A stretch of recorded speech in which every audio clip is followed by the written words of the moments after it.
What's up, everyone? This is the BumCast. I am your host, HBIC, the head bum in charge, along with two-man show today, Bologna.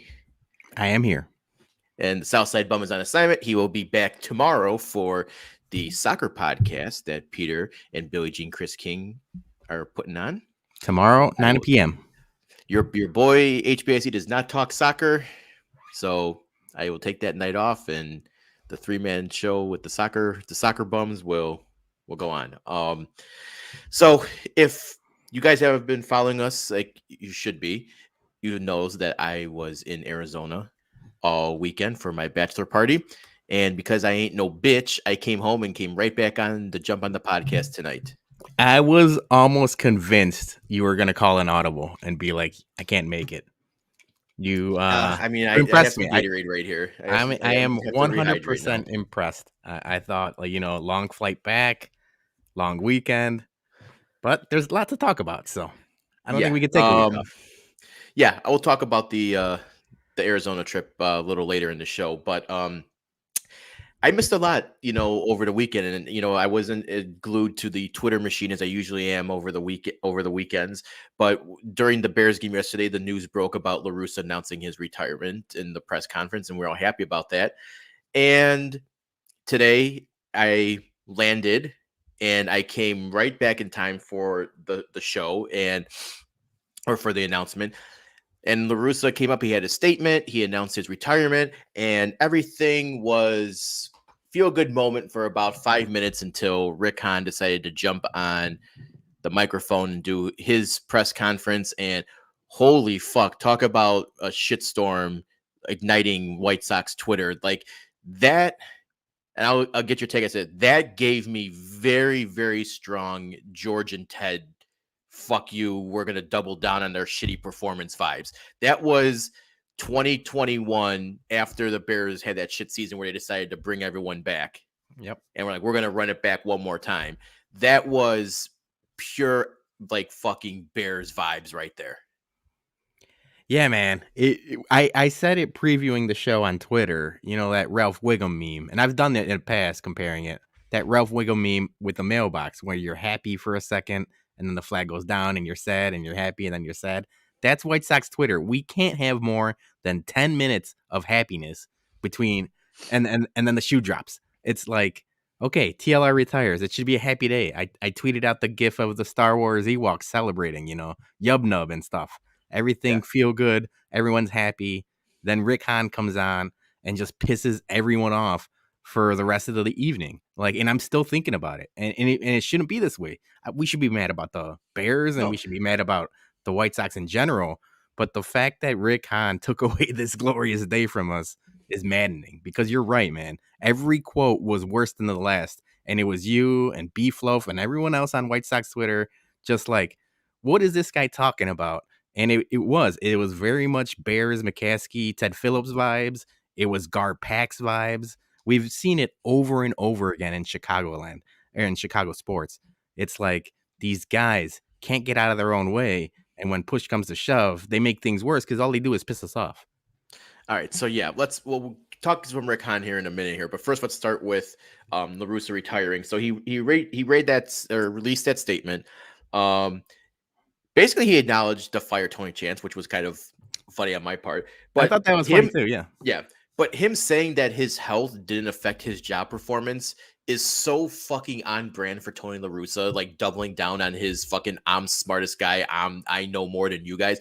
The motherfucker was sleeping in the dugout. You're going to tell me that your health had no fucking, influence on your job? How many times have we said, where's fucking Tony? Where's Tony? Like, get that guy out. Is he watching the game? We shouted that from the rooftops all season of why he left the pitcher in there too long, why he didn't put this guy in when it's maddening.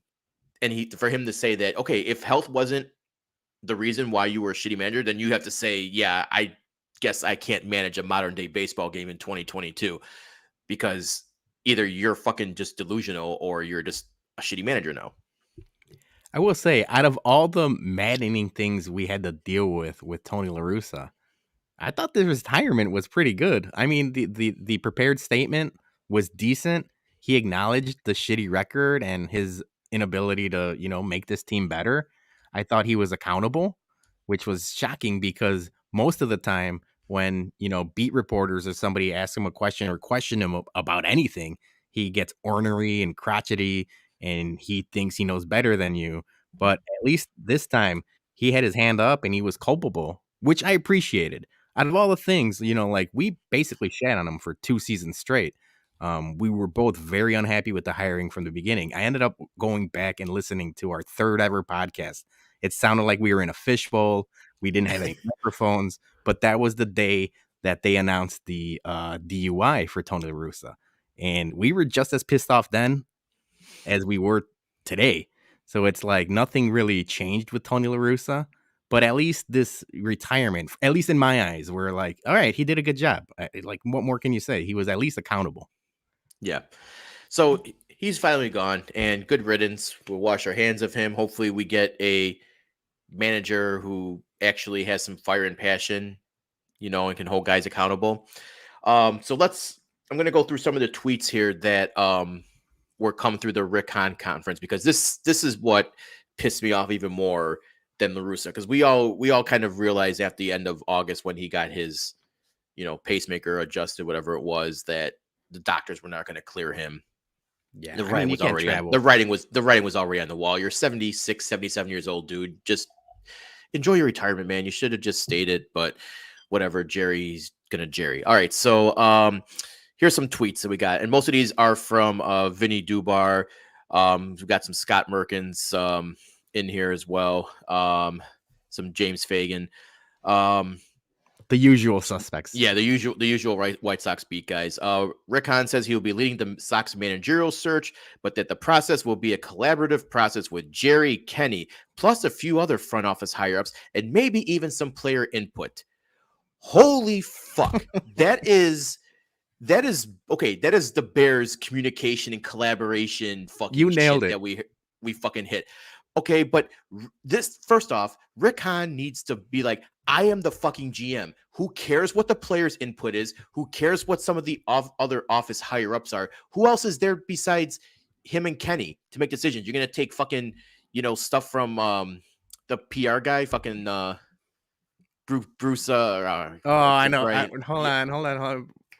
God damn it! My brain is not firing on all synapses. Okay, so you're gonna take something from the PR guy? You want to call Nancy Faust and ask her for her opinion too? She might know more than most of the bozos in that front office.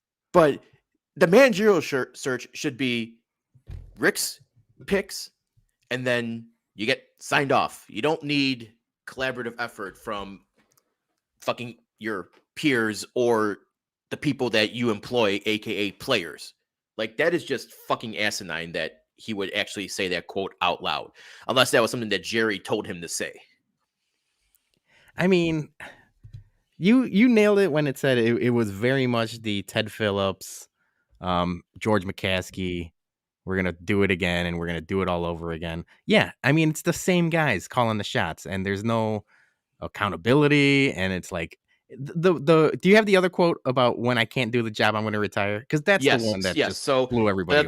That was my next thing. So then Rick Hahn said that if he ever felt he wasn't the right person for the job, he would step aside, and that he's thankful for the continued support of ownership. So basically, he's the only one who can fire himself.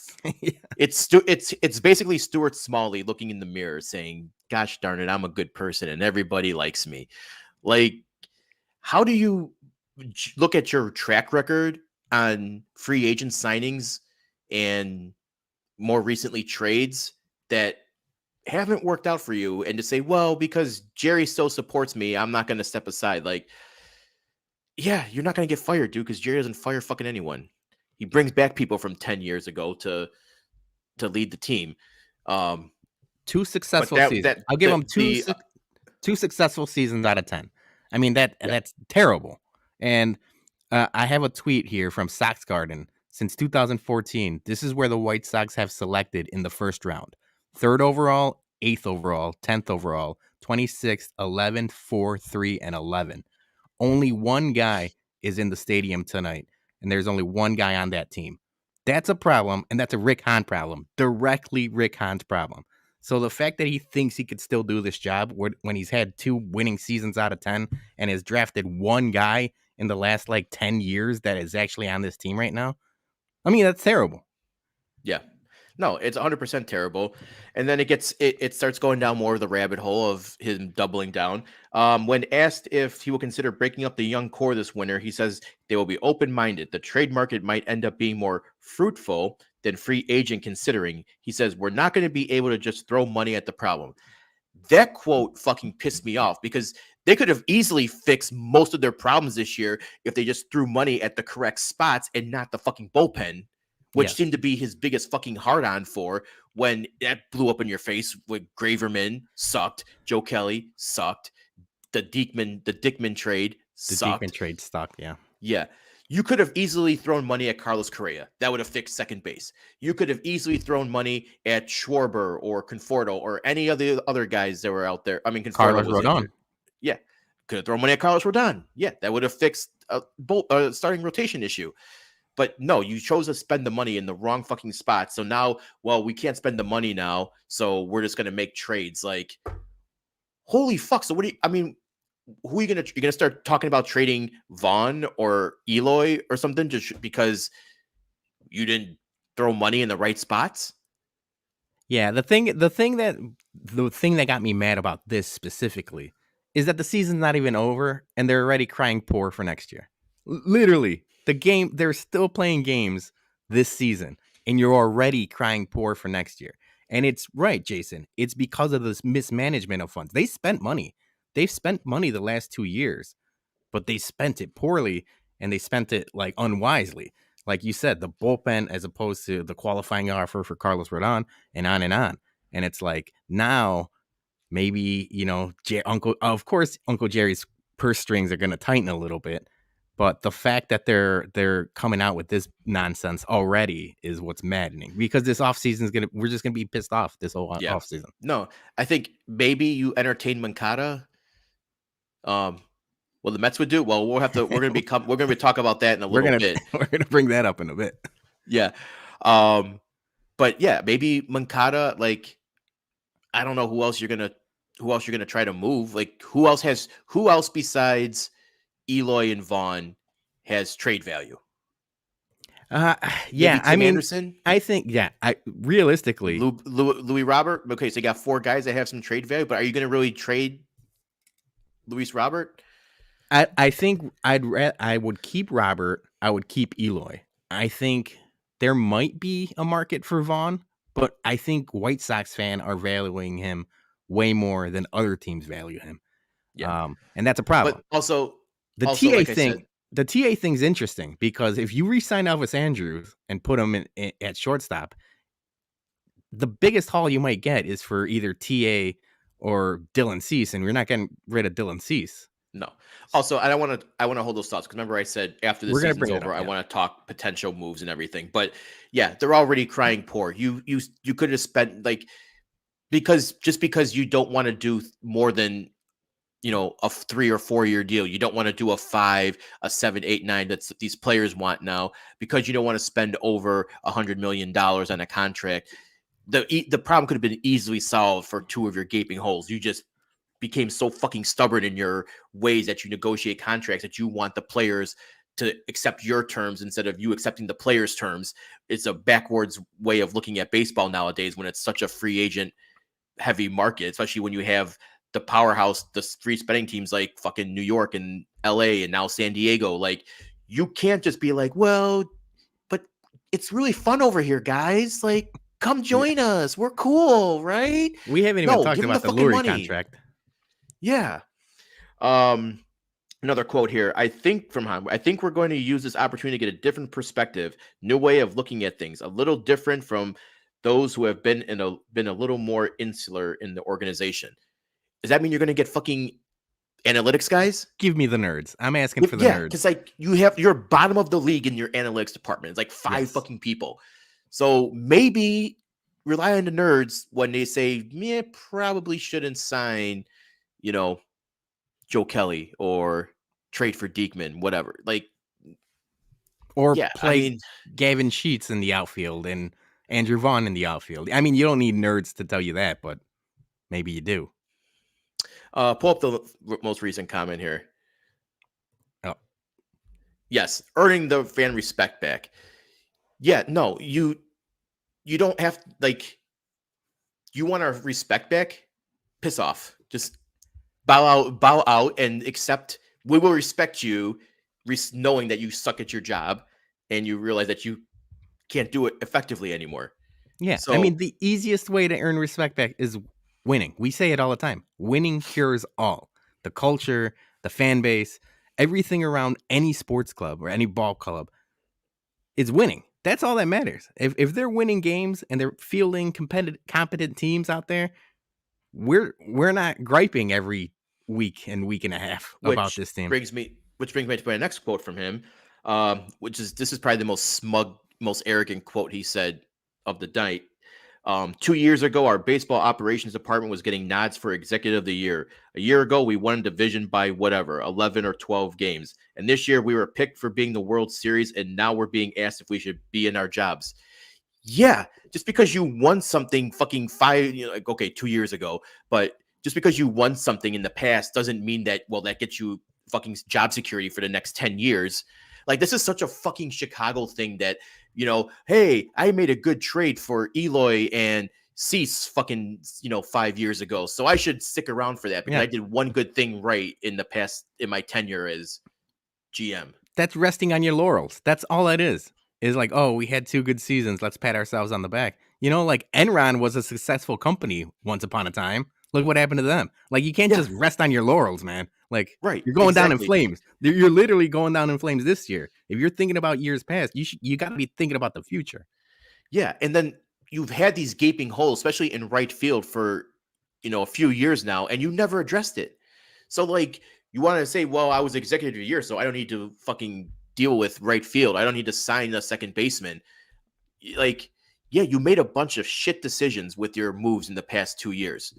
And recency bias, dude, you don't get to keep your job based for something you did good once. The right field thing is, who was the last like steady starter in right? Visiel Garcia, right? Yeah. Like, they haven't had a guy in 5 years at this point. No, they have. It's just been the retreads with bringing Eaton back and then Mazzara and then trying to throw out, Gavin Sheets and Vaughn, and it's a clusterfuck. But maybe they almost won awards 2 years ago, so we got to give them a break. Yeah, I mean, it's Chicago, so if you come in second place, you get to keep your job. Under Jerry's teams, you get to keep your job if you perpetual second place. And it sucks because those are all the quotes that I have from him. But it sucks because we know nothing is going to change, and that's why I had to wear this shirt today, because this is literally all of us right now. We are all fucked. We are all fucked. I like that. That looks like a shirt you get like at a Cancun beach. Where'd you get that? No, it's one of my buddies started a company called Get Fucked. Okay, I like that. So so we are all fucked, and this is how I have to wear this shirt tonight, because after that press conference, after the Bears game this weekend, we're all fucked. It's tough. It's tough scenes all around, man. It's we'll talk about that tomorrow on the soccer podcast. Manchester United also, like, they're probably more consistent than most of my teams. They stink. All of my teams stink. All of my teams stink all the time now. So we'll see after the season ends if Jerry actually does something, which I don't think he will, because we all know it's Jerry. I mean, nothing's going to change. But will Hahn be able to hire his own manager? We'll see. I'm very curious to see what. I just don't want Bob Nightingale tweeting about something that they're going to bring back. Bob Nightingale doesn't know what the fuck he's talking about. I mean, I think he sucks, but when it comes to Sox news, he's got Jerry. Oh yeah, I know.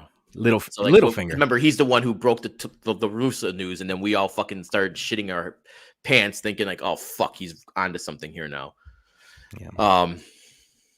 So all right, I can't wait to the season get over. And like I said, we'll talk moves for Sox. We do have to do like a full blown Sox wrap up, and then projecting the future. Who do you see as managerial candidates and free Yeah. agent signings and all of that. We'll do that in the offseason.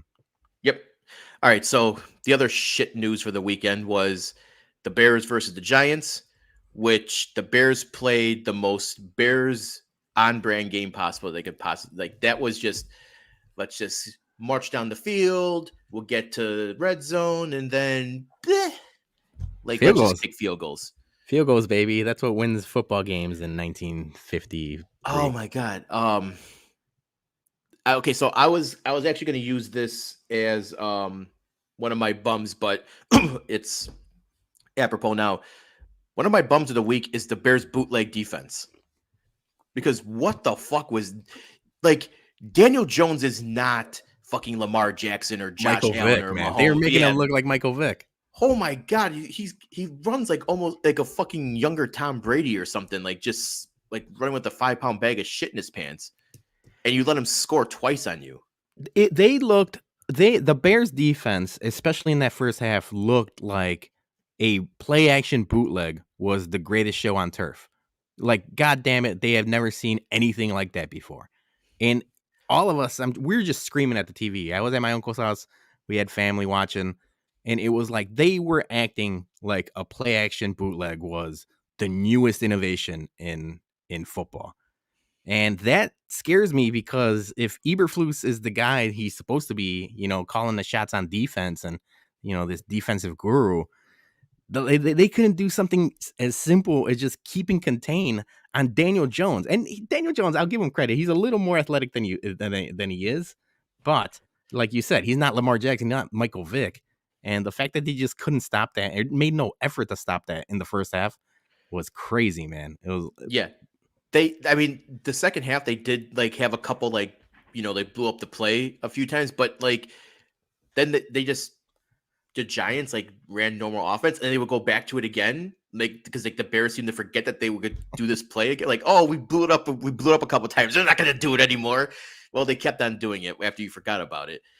So that game was terrible. At least we got to see Mooney involved. So a little bit.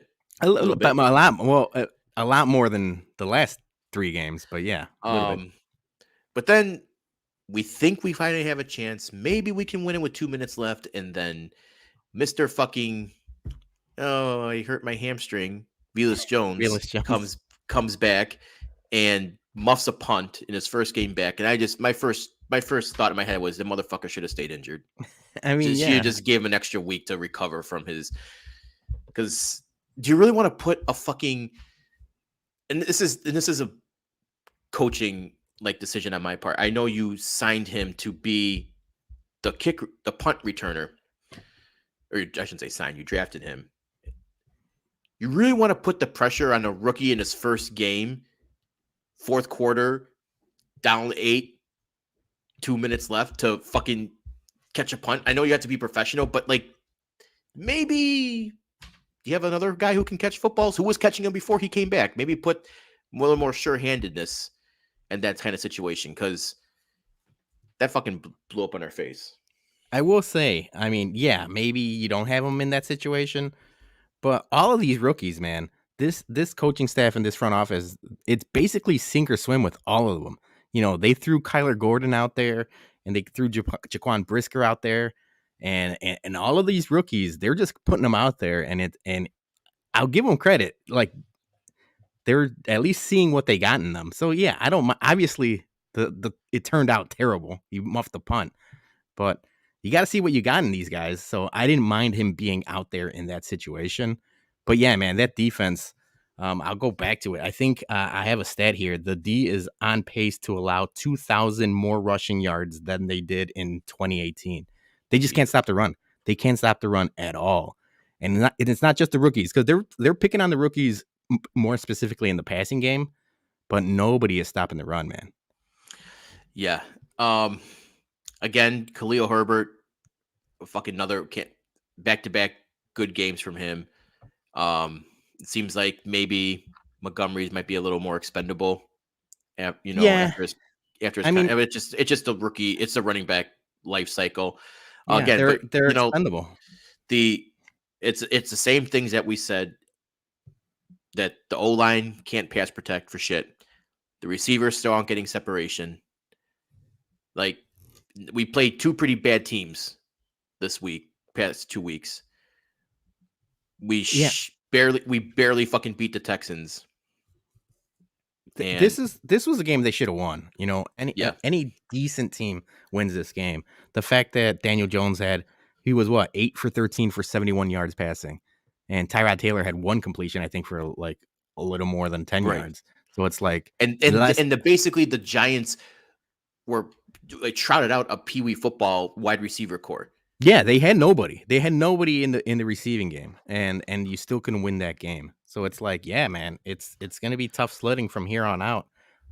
If the Bears don't, play perfect, just straight up fundamental football, they're not going to win these games because like their talent level is so much lower than the majority of the league.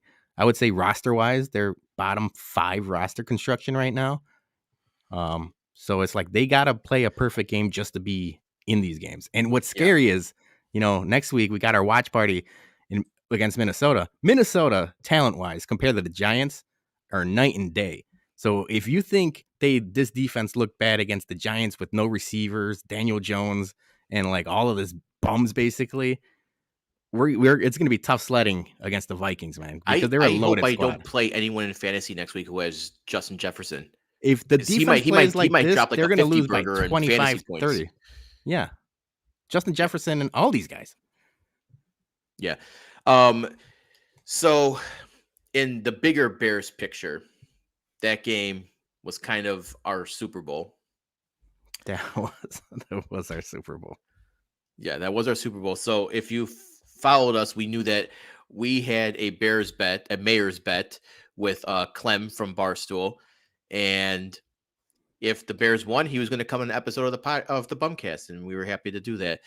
And unfortunately, because the Bears lost, we have to rebrand now as the Met Sports Bums. I'm the king of Queens, baby. We have to root for the Mets in the playoffs and become Met analysts, I guess. It could be the Sons of Uribe, I guess, Sons of Uribe are good. Johnny already rebranded to the Long Island Sports Bum. I am not rebranding until the playoffs officially start, because that was the official. I appreciate you and Johnny going in, but isn't it such a fucking like Chicago thing? Is that as soon as we start have to root for the Mets, they're not going to win a division now? That's exactly that. I bought this hat, and not 6 hours later, they're in second place. The very White Sox Jerry Reinsdorf thing. I don't think my guy Clem, and thanks to him, man, he's been a good sport and he's been a good friend online for a long time. Yeah, man, I don't think he thought this through, or he just agreed to it on a whim. He doesn't want our stink around his franchise. They have enough problems as it is, and obviously this season they've been awesome, and they're gonna goddamn win 100 games almost and come in second place. But as soon as you get a little stink of the Chicago sports bums around you, it's like instant second place. Yeah, I mean, it's really just at this point like a virus just infecting everyone here. So we will root for the Mets. So please, I'm all in on don't unfollow us on social media thinking that we've betrayed this is only for the playoffs. Who knows? They might get knocked out in 3 games the way that the Mets are playing now. Don't say that, man. If I'm in it, I might as well be in it. I want like a World Series run, like I want to be in it. If I can't be happy, no one else can be happy. Nah, that's not. I want everyone. No one wins World Series this year. If I have to suffer, everyone else does. So we'll be the Mets Sports Bums, or however we're going to rename ourselves for the playoffs. But we do, as Peter mentioned, we do have our watch party coming up, and we do have some breaking news that we can talk to you guys now, because we have all the details finalized. So like I said, this Sunday against the Vikings, Jack's plays Chicago Ridge, 12 o'clock. We are going to be doing our watch party, and we'll also be recording a live episode of the BumCast afterwards, which is probably going to be pretty angry and explicit. So get ready for that. So Jack's is going to have their Brunchy Mary, if you want to have like basically a meal. That thing looks awesome. Meal in a glass. So here is the breaking news. We are going to be doing a halftime taco eating contest courtesy of Don Pepe's food truck. And the details are as follows here. Um, so halftime taco eating food contest. $15 entry fee. You eat as many as you can within the 12 minutes of halftime, and the winner is going to get an authentic Justin Fields jersey. And it's going to actually be like sent a week after the contest, because we're going to get one that's actually for your size. So Yeah, it's you not going to pick the be a size. generic medium or extra large. You know, if you're a big dude and you eat 20 tacos in 12 minutes, you're going to get that jersey that fits you. So we're going to make sure that it's custom fitted for you guys. The second piece of news that we're going to be doing is, we mentioned that everyone's going to get a free T-shirt for showing up. This is a picture of the shirt you're going to get from Jack, courtesy of Jack's. Their Bears shirt. And maybe next time with this shirt now, when we have Rob Schwartz on, I'll be able to say beer goggles on instead of bear goggles. Exactly. Yeah. So, well, unfortunately, our friend John cannot make the watch party this week because he'll be in Miami. But yeah, he probably would have won the taco eating contest. But yes, so we hope that, we'll have some fun entertainment for halftime. You got 12 minutes to eat all the tacos you can. And the winner's going to get a Justin Fields jersey. So hopefully see everyone there. Thanks to the people who've already said RSVP. Drop us a tweet or a DM on Twitter or Instagram and let us know if you're going to swing by or not, because we want to see all you guys. And there's also going to be some other drink specials as well: buckets, seltzers, all that good stuff, whatever you want to drink in the mornings. Me personally, I'm going to be slamming that Brunchy Mary as soon as we get there. Bloody is on the docket. But yeah, thank you to Keith and Annie from Jack's Place and everyone else that's already RSVP'd. It should be a fun time. Win or lose, man, it's going to be a fun time. Yeah. All right. So as I mentioned earlier, I have my bachelor party, Whiskey at City. All right, we'll have to just. I guess we'll have to, if they make the World Series, we'll have to maybe fly out there and do a Whiskey at City, like a road trip out of it. Yeah. It used to be Shea, right? It used to be called Shea Stadium. Yeah. All right. So I had my bachelor party this weekend. And as you were surprised that I actually made it back here and do the podcast tonight. Shocking. Yeah, like I said, I ain't no bitch. So I came after 3 full days of drinking, because we actually landed in Arizona at like 8:30 in the morning, and then the drinking, it just went right to breakfast, and it became bloodies and mimosas. Okay, time out. We had this discussion last podcast. Was there an airport beer or an airport cocktail? There was not, because it was 6 o'clock in the morning and I was still half asleep. Oh, come on. But there was one today. A little Irish coffee? No. We got in, and then we were just relaxing. I had an airport coffee.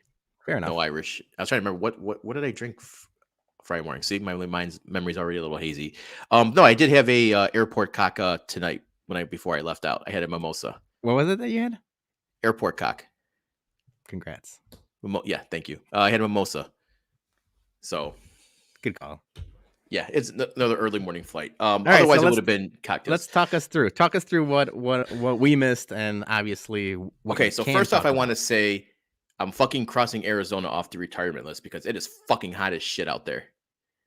Like, I know they say it was like upper 90, like 98, 99, low 100s in October. Yeah, that's crazy. Yeah, I mean, I know it gets hot there. I've been there before, but yeah, dude. You know what's also crazy is that every house there has a commercial air conditioner sitting on top of the roof. Like, they don't have them like on the side of the house. They're on top of the roof, and they're like big industrial commercial grade ACs for that. Pretty crazy sight when you see it. No, we did a lot, dude. We did some Top Golf. Obviously, there was a lot of drinking. We did some Top Golf. We did casino. Your boy won $230 at playing blackjack. And you immediately put into a parlay? I did not put in a parlay. Smart. No, I'm not that stupid. But yeah, I played a $10 blackjack tables, and I fucking won $230 just after about like an hour or so. So That's a solid run, especially for a yeah, $10 table. Yeah. yes, it was, my friend. Because after a while, you just start putting 15 and 20, Yeah. and then you Bump it just up. Yeah. bump it up a little bit. Um, we did off roading and some dune buggies I in the saw that. desert. So I was following John's. I was following Fishbone's Snapchat, which was awesome, but obviously major case of FOMO. The dune buggies looked awesome. Yeah, that was cool because like once you're driving through like the canyons and everything, you go to this, take a little break at this river and everything, um, and then you go up like the dune buggies up into like the mountains. You get like I have this picture. I'll post it on Twitter. But I have like this picture of me like overlook like the valley of like these like just on top of in the desert. Pretty Dougie cool. Freshness with an important question. Um, they have a Total Wines out there, and I like Total Wine. Yeah, they did have the new Elijah Craig C922, which I Yeah. almost thought about buying. You sent me the picture I put on Yeah, Twitter. I almost bought it, but they did have a bottle of Fortaleza there, just sitting I like did. on the You shelf. bought it, right? So yeah, so I went with Silver? tequila all weekend because I figured I don't want to. If I'm gonna marathon through this weekend, I'm not gonna be doing 110, 30 proof. 120 proof bourbons. I'm gonna fucking die. And a couple of my buddies who were drinking bourbon all weekend, and I was like, Well, I could do bourbon, like year round. But if you're in Arizona in the 100-degree heat in the middle of the day, you need a tequila ranch water. You need a tequila something. Like you yeah, I was can't doing just do tequila straight sodas. bourbon I all was day. either sipping it neat or doing tequila sodas, and I killed that whole bottle of Fortaleza because none of the other guys like drank tequila. They took a shot with me here or there, but I fucking killed. I smashed that whole bottle by the Very good. Sunday night. Very good. So then Bears game, right? And then we found the Chicago Sports Bar. There's a shit ton of transplants out there. We also went to the shooting range, which after that Bears game was very therapeutic because I thought that was whoever booked that as Bears game pictured like shooting the range Bears was good. logo on those targets, and which was they didn't just give you like a handgun, like they have like the bachelor party package. So we got a 357 Magnum, like Dirty Harry, Okay. and that was the first gun I shot was the 357. They gave us this like handgun revolver, but it shot buckshot, so it was like a mini shot, like handheld shotgun. Yeah. We did an AK, and then we did an MP5. Shit. So you did the Call of Duty special. The AK gave me a nice little bruise on my right shoulder. Oh, it was a 45, John? Okay, sorry. I thought it was a 357. Sorry. Yeah, I've shot a 45 with my cousin Tata. I'm not a gun guy, but he's taken me to the gun range a couple times. It is very therapeutic. I will say that much. Yeah. Where had you ever shot a gun before that? No, that was the first. That was your first time. I mean, unless you count like House of the Dead arcade style. We're not counting. No, not counting. Counting Call of Duty. No paintballs, none of that. But yeah, the MP5 was cool because like they actually let you do it on full auto. Holy shit! Just like you do, like you kind of pretend like you're in Call of Duty and you do like the 3-round bursts, like and then you like fuck it and you just let it go. But that thing just like it sprays. Yeah, it's kicking. But the AK they wouldn't let us fire on auto. That was just semi, and that responsibly so. So boom, that thing just oh my god, knocked like, the shoulder back. Yeah, it kicks, man. Same thing with the revolver, like the magnet, like it was crazy. But yeah, I mean, we did all that. The casino, we hit up a strip club. There's actually they actually have a coffee spot out there called Bikini Beans Coffee, and it's just like basically like I don't know, like just girls in bikinis serving you coffee, like a Hooters, if you will, coffee Hooters. Yeah, Coffee Hooters. Thank you. That's an app comparison, but yeah, it was a lot of fun stuff. Like, yeah, Top Golf was great. We found a dive bar with like vintage pinball game, like basically like headquarters, but like a dive bar with just pinball machines. Yeah, it was a fun time. After the ATVs, we had gas station barbecue. That was some of the best stuff I had. That was the Guy Fieri stuff, right? Like the diners, dive-ins, and the triple D stuff. So were you guys doing like at all like Scottsdale nightlife or Glendale nightlife? We did it. We did an escape room. We did a Jurassic Park escape room, and then we bounced around. Nightlife, like the nightlife I'm thinking of. Maybe but then after that we bounced around like old Scottsdale, and we went like a couple of like their saloon style Okay. bars, which were pretty cool. It was a really fun time. And Cool. yeah, that first night we probably went like 21 hours, like because we were still based on Chicago time. Oh So yeah. I mean, so first waking up at you like gained those 2 3:30 hours. waking up at 3:30 in the morning and going to bed like at 12ish, Arizona Yeah, or like Arizona time. Chicago time, like or Arizona time. Yeah, that was Yeah. basically like a 21-hour day at 22-hour day at that point. So it was a fun weekend, and thank you to all. Obviously, John's in the chat. Thank you for, to him for everything, and then all the other groomsmen who came out there: Rick, Tom, Andy, John. It was a good time. So after that, Peter, I think you got break some news here, huh? I do. I was in. You were in Arizona. I didn't tell you until the day after. Dougie Freshness is in the chat. I think he's also a part of this. I have been selected, or I am competing in the 108, from the 108 weight loss challenge. So that's something I've been wanting to do. I've just got to get my shit together. I said for the longest time, like if my sister's wedding and your wedding really didn't get me going to motivate me to lose weight, nothing will. But then this came along, so I want to give a shout out to My Sock Summer Chorizo and Beef Loaf. I asked them to do it a couple weeks ago. They're like, "Yeah, you'll be in it." So they DM'd me. We're in it. And the one thing I will say, personal motivation isn't really a thing for me. Like I can possibly do it if I wanted to, but I'm competitive as shit. And that's the one thing, if people know about me, once I'm in something, I'm in it to win it. So that's what it is, man. It's from here until the start of White Sox season. It's a weight loss competition. There's 12 of us in it, and I'm going balls to the walls, man. I think that's the only way to do this properly. So yeah, I think for since this Thursday on, it's gonna be reduced fat bologna. I think we're gonna do diet, exercise, eat right, kind of slow myself into it because I've gained a shit ton of weight since last time I tried to lose weight. I But think I'm that's the excited opposite about of this. how it's supposed to go.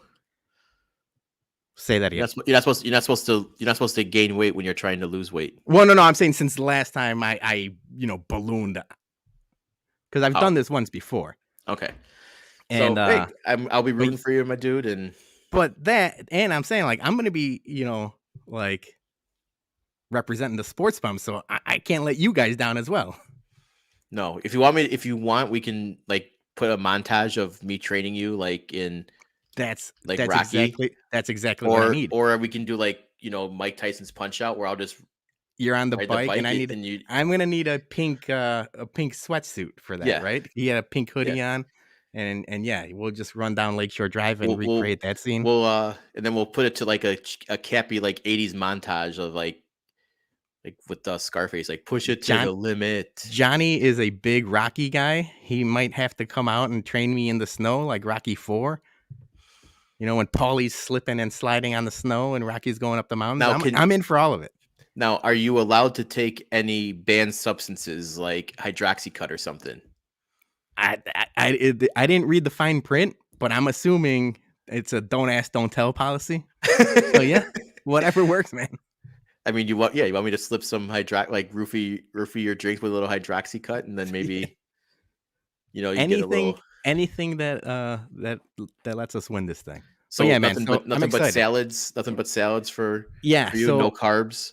No carbs. I think I'm gonna start off. I'm gonna go like pretty hardcore from the beginning and just see how this goes. So I I'm doing water, no pop, no beer. I'm cutting out beer completely, and so I'm just gonna do water, black coffee, and a little bit of bourbon here and there. Of course, you need the bourbon. I cannot go cold turkey on the bourbon.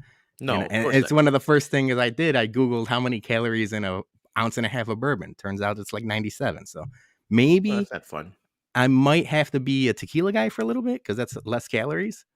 But I can't cut out the bourbon. When me and Sarah started doing the low carb for the leading up to the wedding, it's pretty rough, man. Like you want bread. Yeah. You want all the fried foods. You want everything that you even learn that like carrots and shit have carbs in it. you're like, wait, this vegetable is supposed to be healthy for me, and then you realize how many carbs are like in a carrot or a piece of celery, and you're like, oh fuck. So I guess I'll just eat like steak and pork chops, and so it's a lot of red meat, like Yeah, chicken, a lot of yeah, meat. chicken breast. I'm gonna Um, do a lot of chicken breast. get you some keto bread, dude. I can Hmm. help you out with what get some the low carb stuff. You can get keto tortillas. And I'm not a big hardcore keto guy. Like I'm probably keto light. I try to have like a light, like a keto friendly lunch, and then so maybe just do like steak or like pork chops or something or burgers, you know, on keto bread. But I'm not like super religious, It's like I do like 4 days of like low carb shit and just try to keep my weight regulated before the wedding. Um, but yeah, the beer I've cut back on beer immensely Yeah. since I maybe have like one beer a week. That's like my happy hour beer, and then that's it. Otherwise, I'm still like bourbons, just no sugar, no old fashions, anything like that. It's Yeah, just there's bourbon neat, bourbon no neat. no carbs in this bad boy, so I'll take it. Yeah. Yeah, and good luck. Just get them sandwiches, get the hydroxy cut and you know, Coke, right? yeah. So if you want to go the expressway, man, you really want to win this thing. Nah, we got to get healthy. I'm getting you healthy. I'm gonna, you know, this is the start of something, so I'm excited. So thanks again to those guys, obviously, for doing this. And yeah, man, I'm in it to win it. I'm rooting for you. All right, you ready to bump some people? I am ready to bump some people. I gotta find this thing again. I'm getting better at it, little by little. I think he's a bum. I think he's an absolute bum. Because you're training like a damn bum, you know that? Bum. A bum. A bum. So I will start with my my what a bum. I had Velas Jones. We talked about it. He was my what a bum. My second what a bum, Arizona Heat, just because That is brutal, man. October, 95 degrees. That's no fun. 98, 99, 100. Like, yeah, that was bad. And probably I want to bum Rick Hahn again just for ruining my day today. But I was pretty distracted this week. But I will say my MVP is a good one. Hell And yeah. you want to pull up your tweets. So you heard the news. Coolio passed away last week, but Virgil, WWE legend Virgil, like had probably the best eulogy on Twitter that I can imagine. Man, Coolio, my brother, we hit it all across the land. I'm broken about this. Here is some blonde begging us both for some meat sauce. R.I.P. my bro. If that's not the greatest eulogy tweet I've ever seen in my life, I don't know what can top that. I mean, just the fact that damn dude, you died. Remember when we tagged team some white bitch? A modern Like, day poet. and Coolio, man, Coolio be packing, dude. He looks like he's ready to go.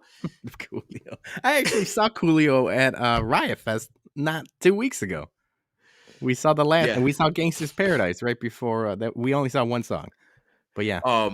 But yeah, I know like Virgil's been on record that he's banged like thousands of women before. Well, he was rolling with the $1 Million Man for the 80s and early 90s. Yeah. But just the fact that I don't think I've ever seen a eulogy or an RAP tweet with meat sauce in it. I think maybe that's kind of how I want to go out. Like, oh, I'll write that down. Like, yeah, Jason, he died, but like the Bears, he had good O and good D. Wait, what was that? What was that? That it was diagram? it was that graph. I wish I had it up. It was the graph on all. Well, that answers that question. It was the graph where it ranks all 32 NFL teams, whether they have a good offense and bad offense, good offense, Yes. and it's good O, good D Good, is what you want yeah, to have. yeah. So I hope I want to be remembered. Here lies Jason. He had the good O and good D. Well, somebody just answered that for you. Yeah, I know. So what I'm hearing is that she doesn't want the meat sauce. No meat sauce, low carbs. So yeah, good job, Virgil, for the greatest goodbye tweet ever. All right, Peter, take us home. So my MVP, or I'm gonna start with my bum because it's somebody. It was actually gonna be Johnny's bum, but it had to be mentioned because we were talking about it. It's the Miami Dolphins, all their medical staff, their coaching staff, front Yep. office, anybody involved with the Tua Tagovailoa stuff. I mean, it's just terrible. Like we saw him and his bell rung on Sunday. The fact that he was out there 4 days later is irresponsible. It's reckless, and it could cost somebody a career. It was scary when you text me. I wasn't watching at the time. I had the game up, but I was upstairs. And right away you text me like Tua's out, and immediately like the internet was ablaze. So I went downstairs, rewound it, and I was like, holy shit, man, that's scary. The fact that he took that hit 4 days from having what was obviously a concussion, even though they called it a back injury, was crazy. So yeah, man. I mean, there's nothing more to say. You saw it all over the internet. You saw it all over ESPN. Everyone else was saying it. Like, obvious bums of the week. Yeah. Also, I'm going to throw a late entry bum in here. This video was just tweeted. I'm going to try to pull up to my camera here and see if you guys can see it. There was a leaked, or I shouldn't say, it was a fan video of a guy running on the field of Monday Night Football, and he just got leveled by Bobby Wagner. Check this out. Okay, I don't know what he's protesting. He's got a smoke bomb. This is the worst. Oh, welcome to the NFL. Hit That was the worst gender reveal party ever, huh? And he reminded me of those commercials with from Pittsburgh with James Harrison, where he was like the office guy, just hitting every random guys. Also, I need to try to find this out. There's people on Twitter talking about right now, and it sounds like Steve and Jason were giving their goodbyes. Well, I had that thing out there. Like their contracts were up, and Aloha Mr. Hahn came back at me. I thought it was only Steve Stone's contract was up. And we had heard whispers and people were talking that the White Sox were not too happy with him going after fans on Twitter most of this year and, going back and forth. And he basically lost the fan base this year. Yeah. So I thought it was only going to be Steve Stone, but obviously if Jason Benetti's contract is up, we talked about it. He's moving on to bigger and better things, man. He's a professional. He is awesome at his job. The fact that he could do baseball, football, and anything in between, it wouldn't shock me that he's gone, but it sucks. It would suck to lose Benetti. Steve Stone's a different story, along with TLR, just good riddance. Yeah. So if anyone is listening who has a audio clip or video clip of them, like what they were talking about, please send it, because obviously we were recording during the end of that game, and I really want to kind of curious to see what they had to say, like why it sounded they were leaving. And then also last minute MVB, Portillo's and Illuminati's for marrying the perfect deep dish pizza with Portillo's beef jardiniere on a deep dish pizza. Is this something? It's very something. Look it up if you. I had a picture earlier. I lost it. See if I can pull it up. Find it real quick here. If not, I know it's live. Yeah, I don't have it right now. But yeah, look it up. Google Portillo's Illuminati's. They have 2 Portillo's deep dish pizzas now. Well, that's a problem. I got 2 days to have it. Otherwise, I ain't having it. Bologna's competing in the 108 weight loss. Yeah, might want to get that deep dish before you can. Shit. All right, Peter, take us home with your MVB. And my MVB is something simple. I saw it online during the weekend, and I just fell in love with it. It's Dave. If you don't know who Dave is, check out this. You're gonna know who Dave is. If you're listening on the podcast, download the YouTube and subscribe, please. Monway Jr. turns on one, but hooks it inside the foul pole. Look out below. Uh-oh. The fight is on. Oh, look out! Oh, Dave! Look at Dave! That is cold-blooded. Wow! Oh no! All-time thievery from Dave. I love that he just wears a shirt with his name on it. His boat had his name on it. He's Dave, man. Everybody knows Dave apparently in San Francisco. Just imagine like that baseball was like inches from her. Just oh She my was god, struggling Dave. strong. He came out of nowhere, man. He was like the freaking roadrunner. Beep beep, and just took it. Awesome. All-time video. Thievery from Dave. Shout out to Dave. Yeah, I love when people just give like no fucks about like that kind of stuff. Like when it comes to baseball games, like common courtesy. If I catch a foul ball or I ain't giving it no kid. No, make I that am kid giving fucking catch the ball. I'll give it to a kid. I'll give it to my kid first. If I'm not around my kid, then maybe I'll give it to another I kid. you need to teach these kids how to earn something. I did cut that video out. He did end up giving it to the girl that was trying to get the baseball. He probably wanted a date. Dave. Dave's a lonely guy. Maybe Dave gets what Dave wants. that's probably true. All right, guys. Thank you for listening to this episode of BumCast. I am going to go to bed now because You had a long weekend. You got to get I your memes. got sleeps to catch up on. I do. But we will see everyone back here if you're a soccer fan tomorrow, and if you're not a soccer fan, that's okay. We will see you Sunday for our watch party with the Bears Vikings. And don't forget, reach out to us if you want to get into the taco eating contest. We can make sure you're registered or however we're going to do it. We'll put you on the list for make sure you're there. But it's going to be a good time. So looking forward to seeing all our friends and fans out there on Sunday at Jack's. One last thank you to Clem. Let's go Mets.